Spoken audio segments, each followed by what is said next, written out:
Baik, Assalamualaikum warahmatullahi wabarakatuh. Berjumpa lagi dengan saya, Kamaruzaman Bustamam Ahmad atau KBA. Dalam kesempatan yang berbahagia ini, saya akan mencoba berdiskusi dengan adik-adik yang mengambil mata kuliah dengan saya, terutama yang terkait dengan ilmu sosial, tapi ini karena berbasiskan kuota, maka tidak saya wajibkan untuk menonton, tapi ini bisa menjadi bahan kita di kemudian hari. Dan kepada seluruh pemirsa yang mengikuti diskusi ini, saya ucapkan terima kasih atas bergabung dalam kesempatan yang berbahagia ini. Dan izinkan dalam kesempatan ini akan kita kupas satu bidang kajian yang saya rasa cukup penting untuk dipelajari oleh adik-adik, terutama fenomena terkini dalam dunia maya, yaitu tentang satu fenomena baru, apa yang dikenal atau saya sebut dengan ilmu The Anthropology of WhatsApp. Jadi Anthropology of WhatsApp ini adalah satu istilah yang saya berikan atau saya coba ulas dalam kesempatan ini. Kenapa saya sebutkan Anthropology of WhatsApp? Karena sebenarnya kajian antropologi objeknya adalah kebudayaan. Jadi karena dia adalah kebudayaan, maka bisa menggali atau mengkaji apa saja yang menjadi sebuah fenomena.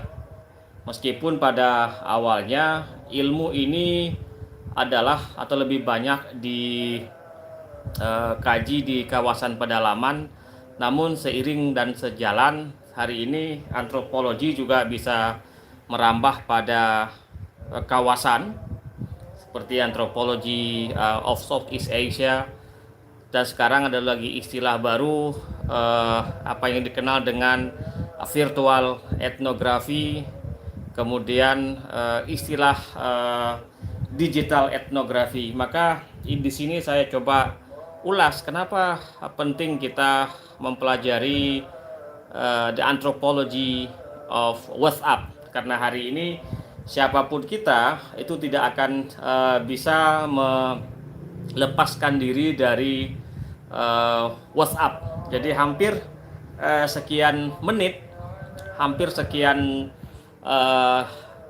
setiap 5 atau 10 menit kita akan selalu mengecek saldo pesan yang masuk dalam WhatsApp kita. Dan terkadang gara-gara WhatsApp, orang di depan jarang kita ajak bicara.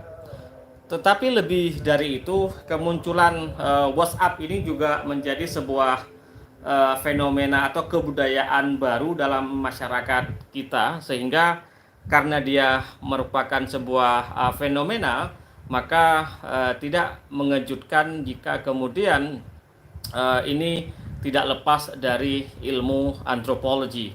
Apa yang terjadi sesungguhnya dalam ilmu anthropology of WhatsApp ini adalah ada satu yang disebut dengan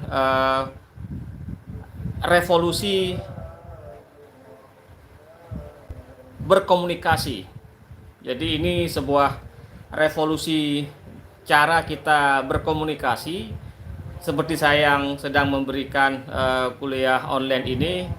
Jadi dulu komunikasi itu one to one, jadi antara satu dengan yang satu. Kemudian dia berubah, komunikasi itu menjadi one to many. Jadi satu orang berbicara kepada banyak orang, tetapi orang tersebut ada di depan khalayak. Dalam one to many, tidak sembarangan orang bisa berbicara. Jadi dia yang memiliki karisma, dia yang memiliki otoritas, dan dia yang memiliki sedikit banyak ilmu yang orang lain mau dengar. Jadi ketika one to many ini tidak sembarangan. Coba dibayangkan misalnya adik-adik hari ini bagaimana tukang jual obat di Aceh yang dia berbicara one to many. Jadi satu orang berbicara dalam waktu 3 jam, kemudian menahan orang untuk duduk di dalam lingkaran dia, kemudian di bawah terik matahari.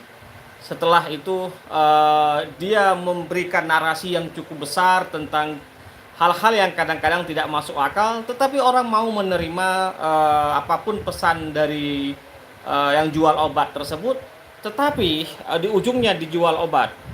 Sama halnya one to many, kalau kita lihat hari ini orang yang berdakwah di kampung-kampung itu bisa juga menahan orang selama 3-4 jam di bawah terik matahari, terik di bawah rembulan, kemudian ada embun, kemudian orang rela berdiri di situ untuk mendengar dakwah. Tetapi ketika pulang, orang akan mengatakan apakah ceramah tadi lucu atau tidak, apa pesannya, dan itu tidak penting bagi mereka. Tapi yang menahan seseorang tersebut berada di situ adalah terkadang karena dia pandai membawa narasi-narasi pesan-pesan keagamaan yang diselingi dengan humor. Nah, ketika muncul many to many, ini yang paling hari ini muncul. Jadi dari one to many, many to, jadi banyak orang berkomunikasi, dan inilah yang muncul dalam WhatsApp. Jadi ketika orang ada dalam grup, misalnya saya hari ini terus terang memiliki grup hampir 50 lebih. Anda bisa bayangkan, saya miliki grup WhatsApp di HP saya, di Android saya ini ada lebih 50. Ada grup berdasarkan keluarga. Jadi ada grup yang khusus untuk keluarga. Ada grup yang khusus untuk alumni. Jadi Anda bayangkan, saya dari sekolah A ke sekolah B, kampus A, kampus B, semua buat grup. Dan orangnya pun sama saja, tidak ada sedikit perbedaan. Kemudian ada lagi berdasarkan pekerjaan. Jadi tentang pekerjaan, apa yang menjadi poin dari yang ingin kita lakukan selama pekerjaan itu berlangsung. Ada grup karena hobi. Nah, ini juga yang sangat menarik hari ini, ketika banyak sekali orang membuat grup karena hobi. Di samping itu ada lagi grup untuk propaganda. Jadi orang membuat grup untuk melakukan promosi propaganda karena ada isu tertentu, sehingga grup itu dibuat, dan orang yang punya kepentingan selalu untuk mendapatkan informasi-informasi yang diberikan oleh anggotanya. Dan ada lagi grup karena yang tadi saya katakan, ada grup karena perkuliahan. Sekarang saya mengampu ada 9 kelas di UIN Araniri. Kemudian sekarang juga ada grup sekolah anak saya, yang beberapa grup di situ. Kemudian ada lagi grup karena dibuat untuk kepentingan tertentu. Dan ada hal yang menarik, yaitu ketika ada sebuah kekisruhan dalam grup WA, ini namanya anthropology of WhatsApp. Biasanya ketika kisruh, maka orang yang kisruh tersebut akan keluar, dan setelah keluar biasanya mereka akan membuat grup baru. Jadi misalnya ada sebuah grup yang saya masuki, kemudian karena direcoki grup tersebut, kemudian mereka buat grup yang lain. mereka mereka buat grup bukan tandingan, tapi orang-orang yang tidak disukai dalam grup tersebut tidak dimasukkan. Jadi ini yang tidak pernah kita jumpai sebelumnya dalam kultur uh, komunikasi kita. Tidak pernah. Jadi kita tidak pernah menjumpa dalam bahasa Aceh disebut dengan mesom. Jadi karena ada sebuah grup, kemudian kita tidak sukai kepada orang tertentu, kemudian kita buat grup baru, maka grup baru pun kita buat. Jadi berbagai grup yang kita buat hari ini itu muncul sebagai sesuatu hal yang lazim. Saya menarik melihat fenomena dari perspektif antropologi of WhatsApp ini, dan fenomena yang penting di sini adalah adanya apa yang disebut dengan karisma. Jadi orang yang punya wibawa, orang yang punya pengaruh terhadap sebuah tempat, atau dia memiliki dia dianggap orang penting dalam masyarakat, dan komen-komen dia dalam grup itu sangat diapresiasi. Bahkan saya memantau ada beberapa grup WA tersebut, jika yang komennya adalah yang mengumpulkan mereka, maka itu semua merespon. Jadi orang yang dianggap masyayikh dalam grup tersebut, semua anggotanya harus merespon, harus memberikan paling tidak harus memberikan sedikit komen. Kemudian kalau kita ada di grup yang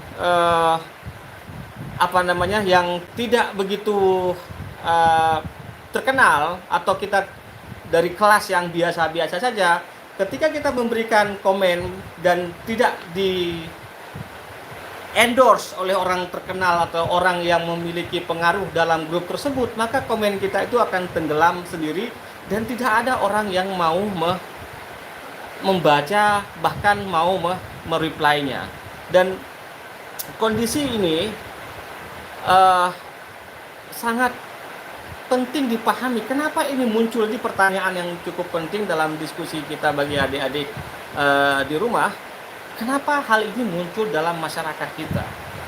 Kenapa tadi otoritas di luar yang dalam masyarakat, dalam realitas sosial itu berpindah ke grup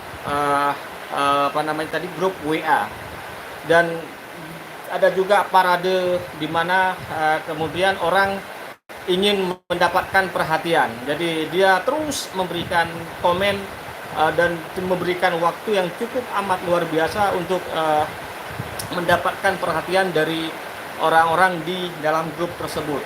Kemudian ada lagi fenomena dalam grup WA, kalau kita pantau secara antropologi, dalam bahasa Aceh disebut dengan pilih bron.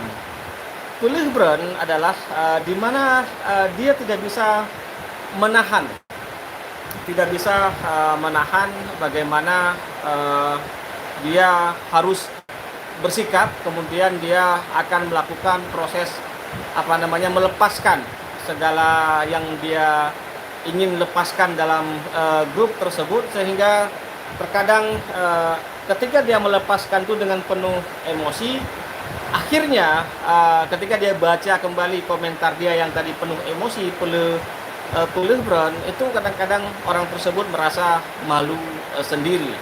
Dan ini saya rasa yang penting dicermati dalam the anthropology of WhatsApp ini. Jadi ada hal-hal baru yang muncul dalam WhatsApp itu, yang seolah-olah itu sudah menjadi hal yang alamiah, tetapi sesungguhnya itu merupakan sesuatu yang baru yang tidak pernah muncul dalam masyarakat kita. Jadi WhatsApp itu memberikan sebuah ruang dalam masyarakat hari ini untuk berekspresi dalam komunikasi many to many, jadi dari banyak ke banyak. Dan ini saya rasa yang penting dicatat oleh adik-adik yang mempelajari tentang antropologi ini. Ketika misalnya dalam komunikasi WA ini, emosi atau emoticon itu sangat penting sekali. Jadi kita punya sekarang untuk mengekspresikan apapun, terkadang kita bersembunyi di balik emoticon yang kita kirim. Jadi kadang-kadang kita membuat emoticon tertawa, tetapi kita sesungguhnya tidak tertawa. Kemudian kita membuat emoticon, biasanya orang buat seperti ini, dan kita sebenarnya ekspresi dalam jiwa kita tidak seperti ini. Banyak kemudian emoticon itu untuk membuat komunikasi yang dibangun itu adalah bukan komunikasi yang sangat tulus. Sering terjadi orang melakukan proses kamuflase atau kamuflase dalam berkomunikasi dalam WhatsApp ini, sehingga ketika orang ingin bicara hal-hal yang nyinyir, nah ini satu fenomena lagi tentang nyinyir, kemudian dalam bahasa Aceh penyek-nyek, atau sering juga kita lihat misalnya orang berkomunikasi dengan mereka sering menyebutkan bahasa Aceh poh samping. Jadi dia berkomunikasi dengan bahasa nyinyir, kemudian menyek-nyek, kemudian memakai bahasa-bahasa yang seolah-olah dia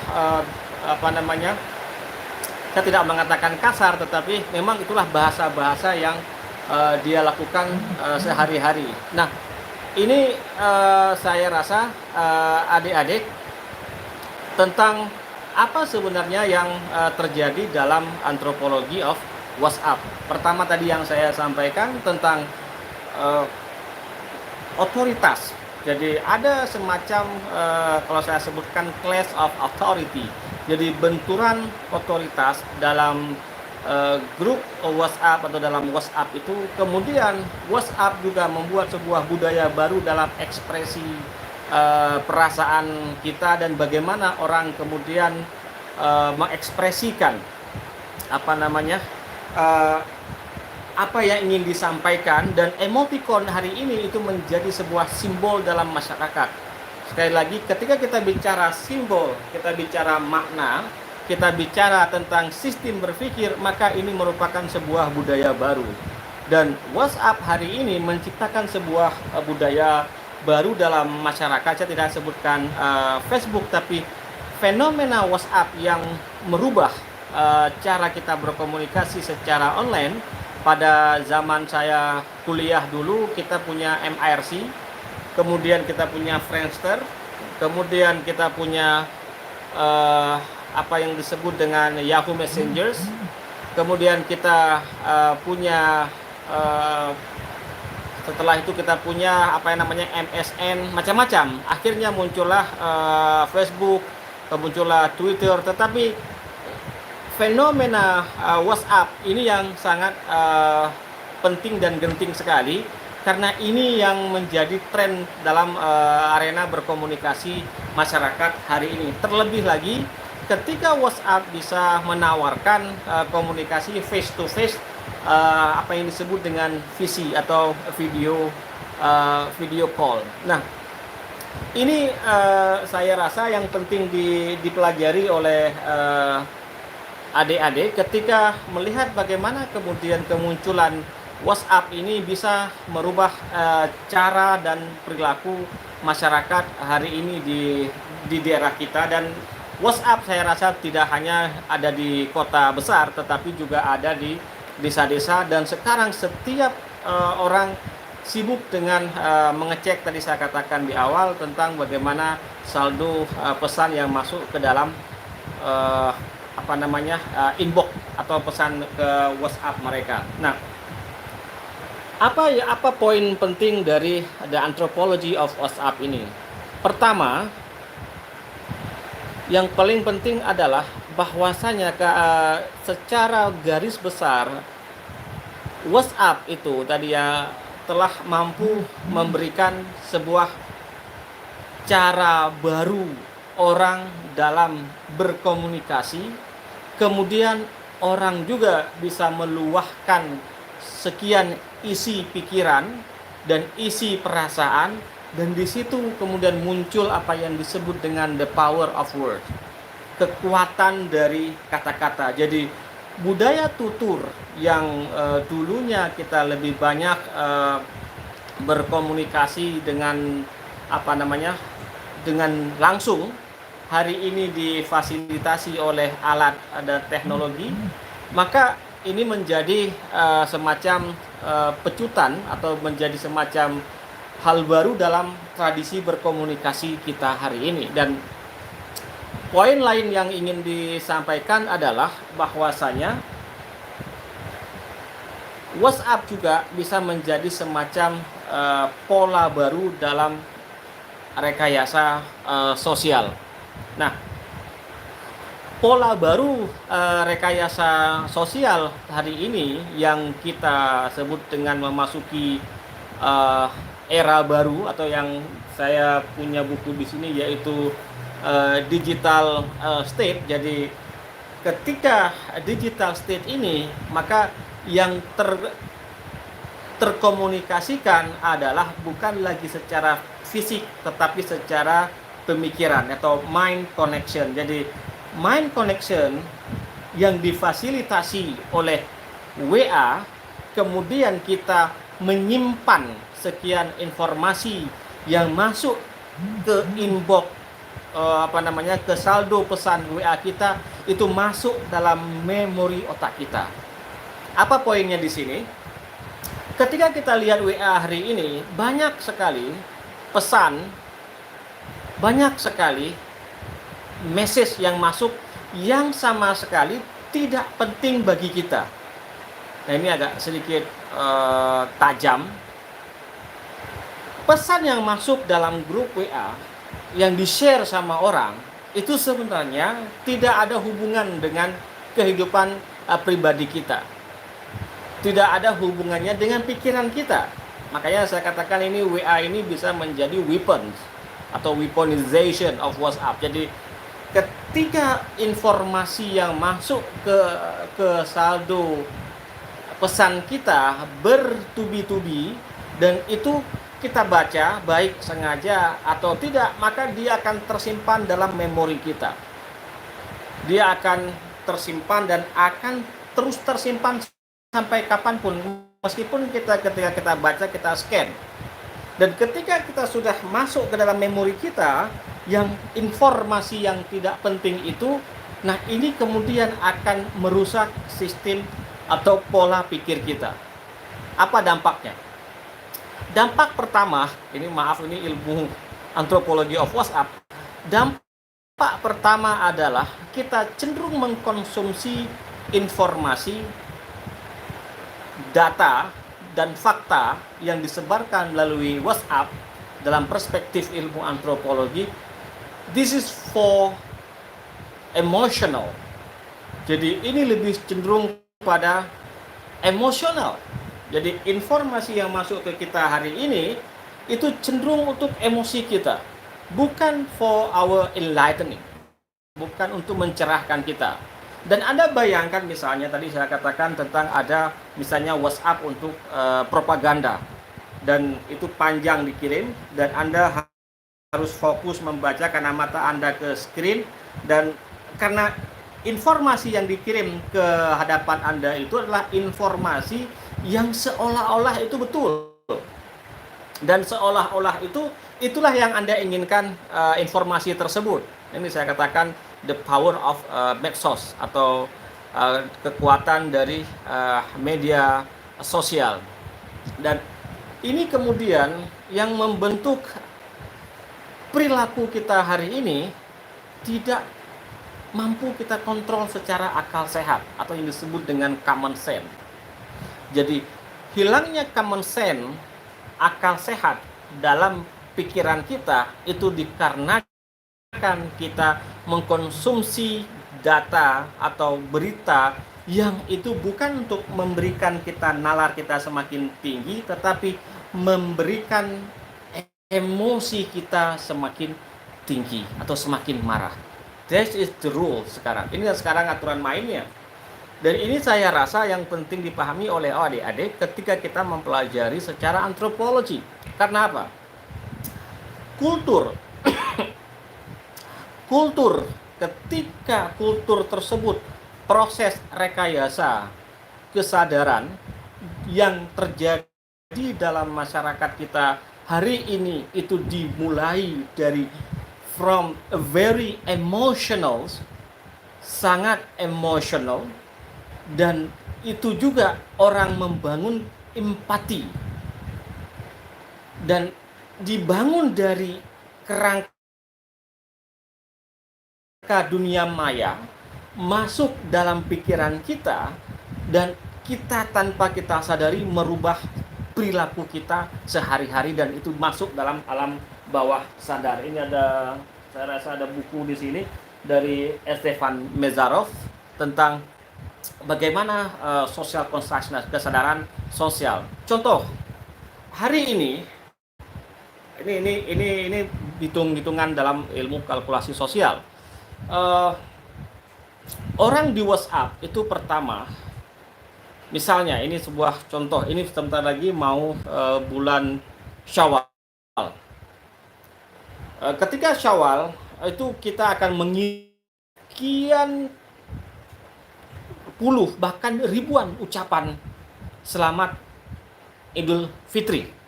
Ada yang mengirim dengan pantun, ada yang mengirim dengan macam-macam, ada yang mengirim dengan surat pernyataan pada hari ini. Kemudian orang membuat berbagai kreativitas untuk mengucapkan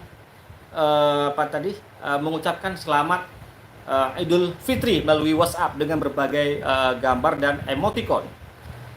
Dan kita kirimkan ke sekian ribu di grup semua. Pertanyaannya, apakah dibaca?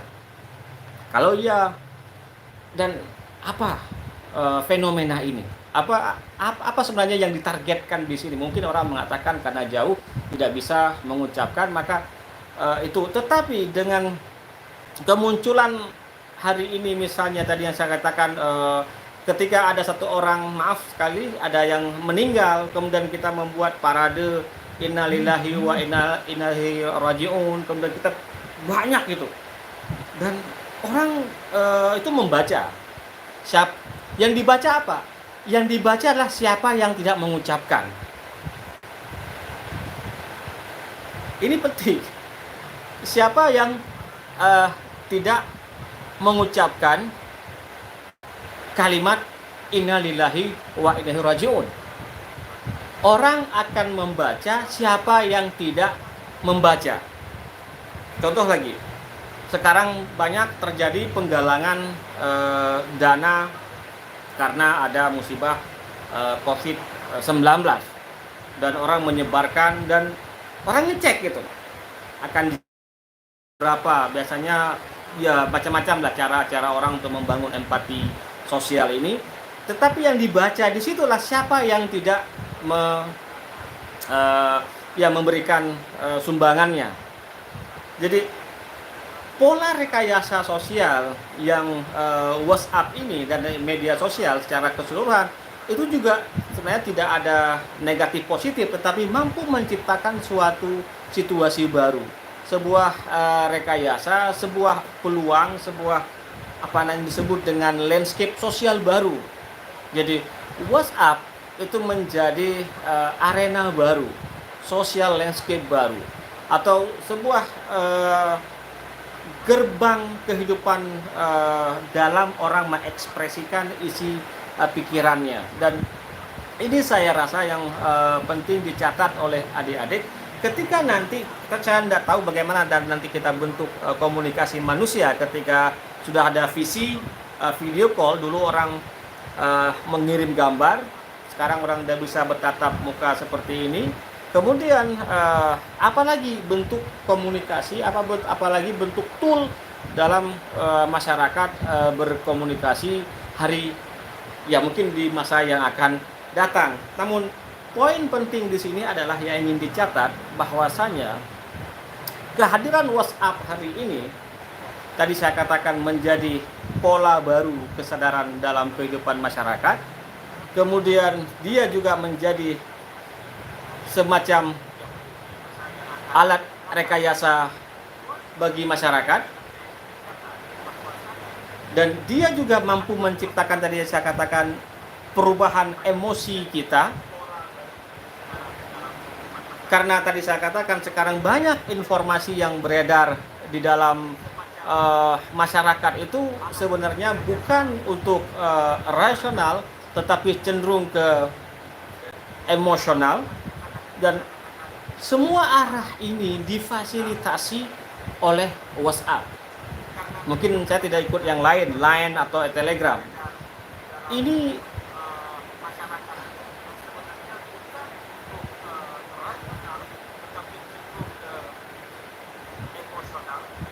Nah, apa makna di balik itu semua ketika kita kaitkan dengan antropologi? Kelahiran ilmu antropologi pada awalnya adalah untuk memahami perilaku manusia. Kelahiran ilmu antropologi pada awalnya adalah untuk mampu melakukan sebuah perubahan dalam masyarakat. Kelahiran ilmu antropologi pada awalnya untuk mampu menaklukkan sebuah masyarakat. Kelahiran ilmu antropologi untuk memahami kebudayaan masyarakat. Ketika masyarakat yang tadi dia memiliki alam maya dan direkayasa dari alam maya, dan orang sekarang mengekspresikan perasaannya, emosinya dalam bentuk emotikon tadi dari alam maya, maka ini menjadi sebuah babak baru dalam penelitian antropologi.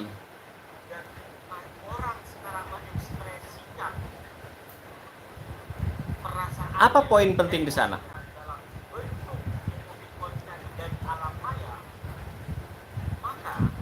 Poin pentingnya adalah anthropology of WhatsApp secara epistemologi itu telah merubah atau telah memberikan ruang riset yang baru bagi kita para peneliti.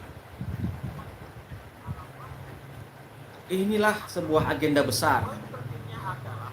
Ketika nanti teknologi mampu memberikan sebuah daya ledak ke rekayasa kesadaran dalam masyarakat. Mungkin ini topik yang sederhana, tadi saya sebutkan the anthropology of WhatsApp. Tetapi jika kemudian ini bisa menjadi center of social production atau cultural production, produksi kebudayaan, maka jangan heran nanti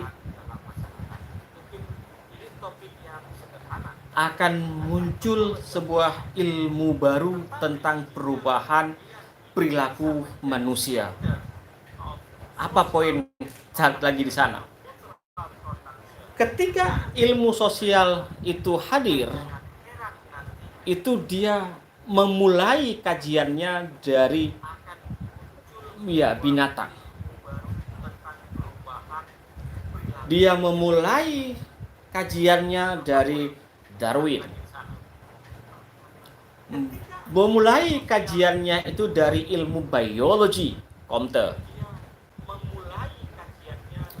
Dan di situ kemudian teori evolusi bersenandung.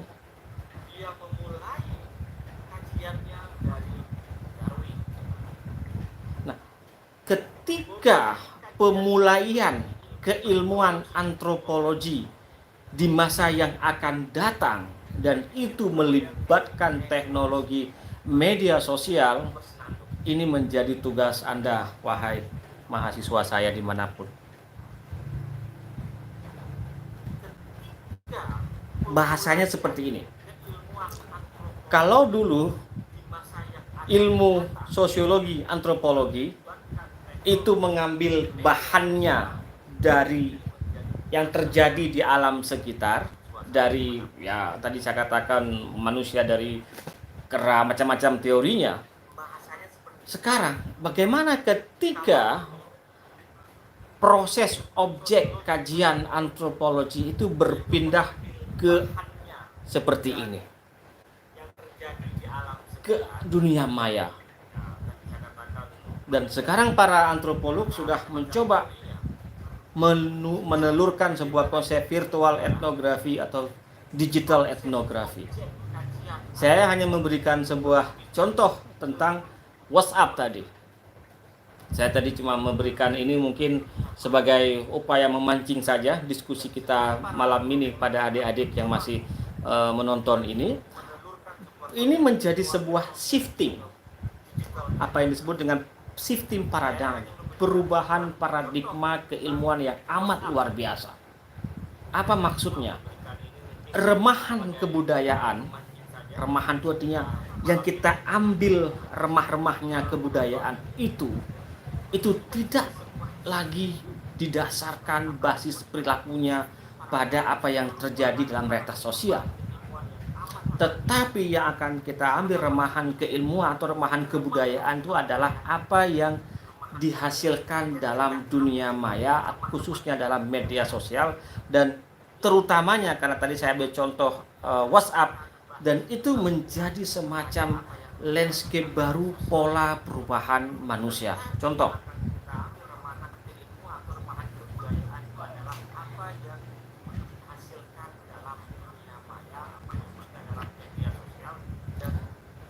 contohnya sederhana.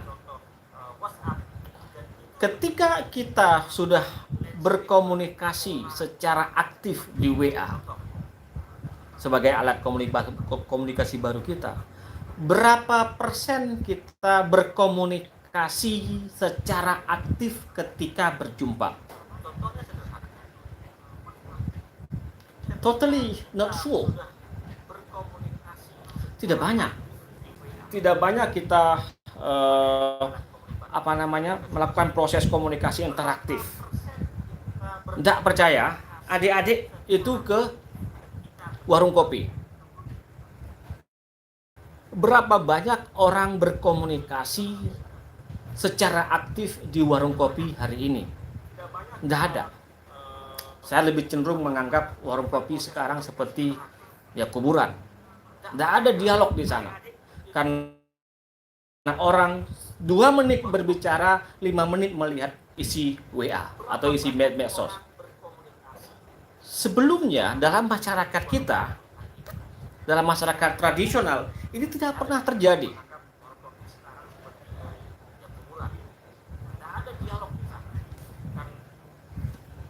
Tidak pernah terjadi sebelumnya.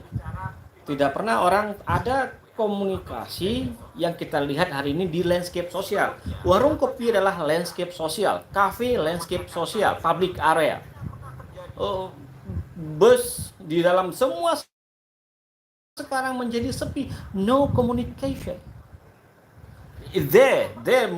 Ada komunikasi, tapi komunikasinya orang bilang dengan bahasa Seloro, yang jauh menjadi dekat, yang dekat menjadi jauh.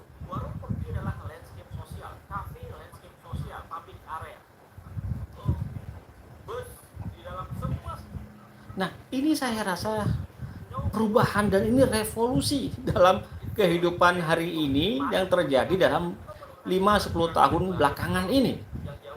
Vibrasi komunikasi, vibrasi kehidupan sosial slowly decreasing, menjadi jatuh atau menjadi turun. Dan ada komunikasi yang ingin dibangun secara interaktif. Ini contoh tadi saya katakan. Dan bagaimana kemudian besok 10 tahun kemudian ketika alat ini bisa memberikan atau sekian kemudahan seolah-olah kita bisa berbicara langsung, which is very pseudo. Nah, ini dampak yang amat luar biasa. Kalau kita tadi saya berikan sebuah contoh antropologi of WhatsApp. Nah, yang kedua adalah tadi saya bilang tentang warung kopi. Yang kedua adalah munculnya distrust. Tadi orang mengatakan era post-truth.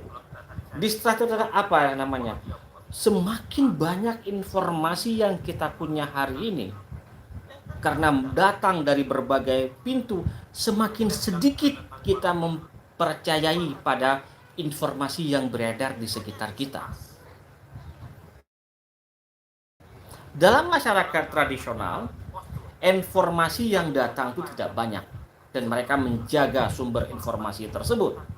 dan dari sana mereka kemudian mengajukan apa saja yang dilakukan dari informasi tersebut, dan orang tidak banyak menerima informasi. Eh, Sebentar, saya punya buku apa itu yang ada buku mana tadi bukunya si ini. Ada buku yang saya punya itu, jadi informasi yang kita terima dulu tuh selalu informasi yang satu saya informasi yang betul, informasi yang sangat valid. Jarang kita menerima berbagai informasi. Tetapi hari ini di abad 21 ini kita masuk, satu hari itu masuk informasi ke kita itu melebihi apa yang kita inginkan. Orang mengatakan ya we need information. Ya kita perlu akan informasi. Dan informasi tersebut terkadang bisa memisahkan, terjadi proses gap antara sosial. Kita bisa karena masalah A kita tidak suka sama pasangan kita, karena masalah agama, masalah ini, dan informasi itu masuk. Persoalannya apakah itu memberikan kecerdasan kepada kita ketika masuk informasi, khususnya yang hari ini beredar di WhatsApp. Apakah memberikan kita sebuah wawasan atau memberikan sebuah kecerdasan? Apakah memberikan sebuah hal yang energi positif? Masyarakat tradisional dulu dia tidak begitu banyak menerima informasi. Anda di kemarin pernah saya sampaikan dalam sesi sebelumnya, Anda bayangkan orang ke kedai kopi dulu hanya untuk transit, kemudian berubah nonton film, memberikan kemudian orang nonton VCD di sana di warung kopi, kemudian orang ada parabola, kemudian dari parabola orang bikin karaoke, dan warung kopi kemudian ada apa yang dikenal dengan televisi LED, kemudian sekarang semua warung kopi itu ada wifi dan orang mengunyah informasi banyak sekali. Dan sekali lagi pertanyaannya, apakah sekian informasi yang kita kunyah itu bermanfaat untuk kita? Apakah diri kita, our own body, yang ini meminta, do we need that kind of information? Dan ini yang kita rasakan hari ini dalam, tadi saya katakan ini agak sedikit aneh ilmunya, the anthropology of WhatsApp. Ini poin yang harus dilihat oleh adik-adik.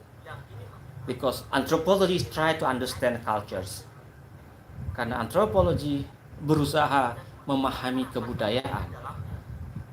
The data, kita tidak bicara tentang big data karena nanti akan ada sesi tersendiri. Tetapi ketika hari ini tadi saya katakan saya punya sekian grup, banyak informasi, dan setiap hari saya harus clear chat.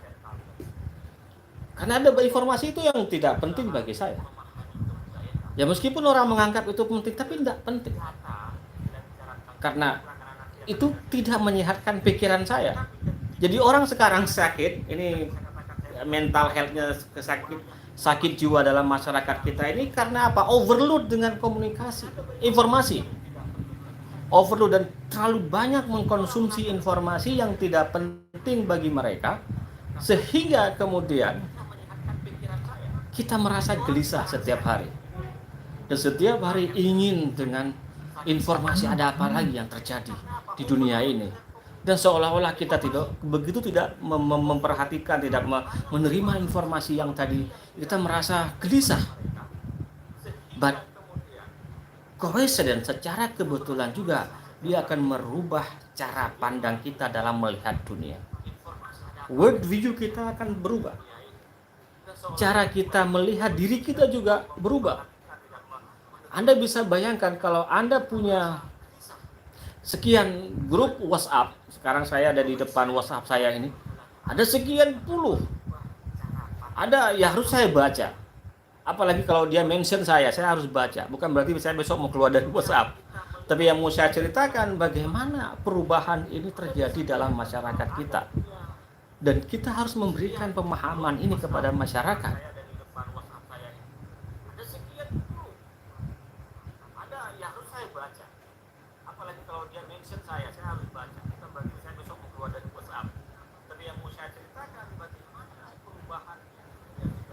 Nah, ini saya rasa buat adik-adik yang ada di kampung hari, coba lihat sekarang bagaimana perubahan dengan hadirnya WhatsApp di lingkungan Anda. Saya tidak bukan mengatakan ini negatif positif, karena antropologi tidak bicara tentang negatif. Yang ingin kita bicarakan adalah bagaimana pengaruh dari kehadiran WhatsApp itu dalam kehidupan masyarakat kita. Jadi sebentar lagi kita akan masuk bulan puasa. What kind of roles that you can do to educate people? Apa yang bisa Anda lakukan?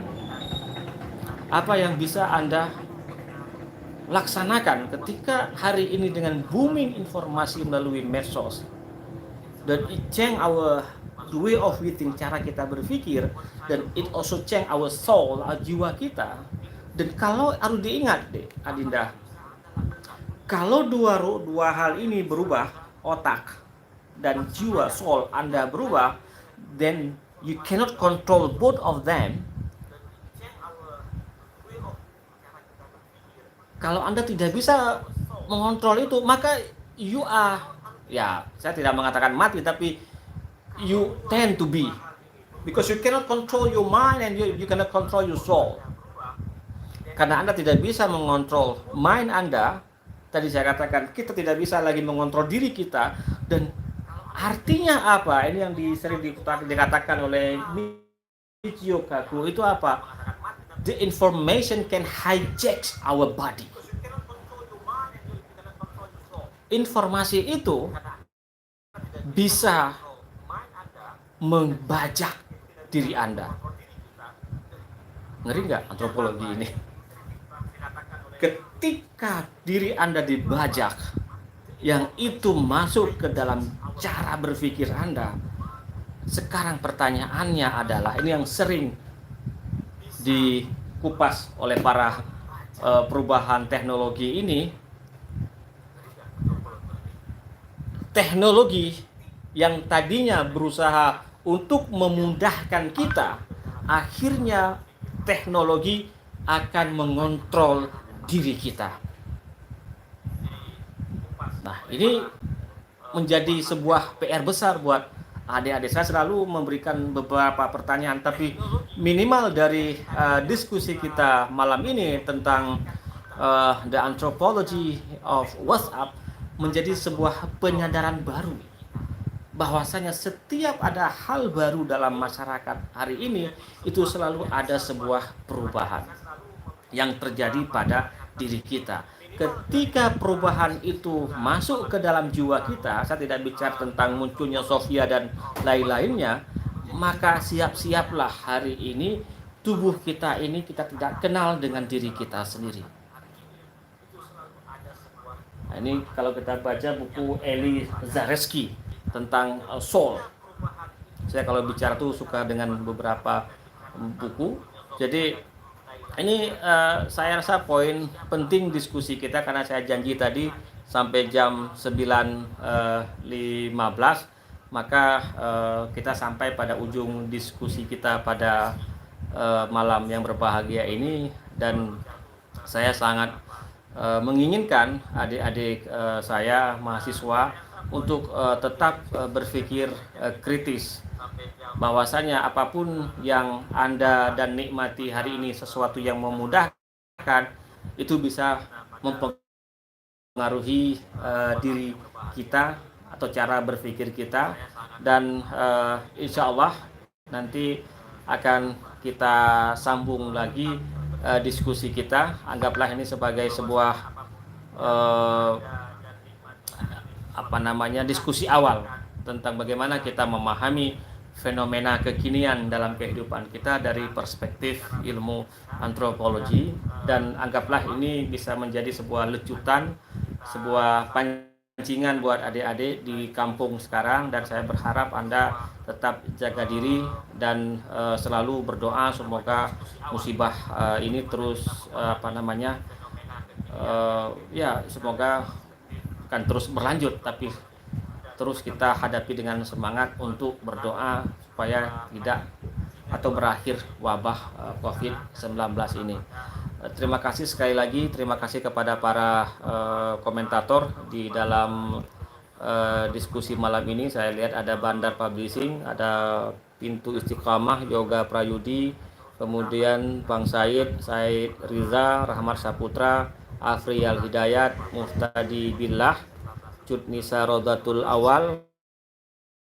Benar Pak, WA terkadang juga kita dapat mengetahui letak serius atau tidaknya yang dibicarakan di seseorang, dan emosi dan ekspresi juga tidak mudah dimaknai hanya dengan emoticon. Nah, ini orang banyak berlindung di bawah emosi. Kemudian ada Oji Reza Davi hadir Pak, Sarah Amelia ini kayaknya mahasiswa Sadik Fisip. Nah ini ada dari Pak siapa namanya nih, Pak Miswari nih, Pak Miswari. Lun pi rapungo gara-gara lepah lu informasi tamah bangai ke kan tamah carong. Ya mungkin inilah kalimat yang paling pas untuk membicarakan fenomena hari ini kita booming dengan berbagai informasi. Kemudian ada siapa lagi nih, Mas Rizar nih dari Jogja ini, artis. Terima kasih Bang Mas Rizar, semoga Anda sukses selalu dan kita berharap Anda berkiprah di Aceh. Kalau belum berkiprah segeralah S3. Kemudian ada Fajar Sidiki ini mahasiswa, kemudian Iki Munte, dan terima kasih sekali lagi tadi saya katakan di awal kepada mahasiswa saya, ini tidak wajib karena ini bisa menguras kuota Anda, tapi saya sekali lagi ini hanya coba-coba untuk berdiskusi. Nanti akan kita cari lagi topik yang lainnya. Akhirul kalam, assalamualaikum warahmatullahi wabarakatuh.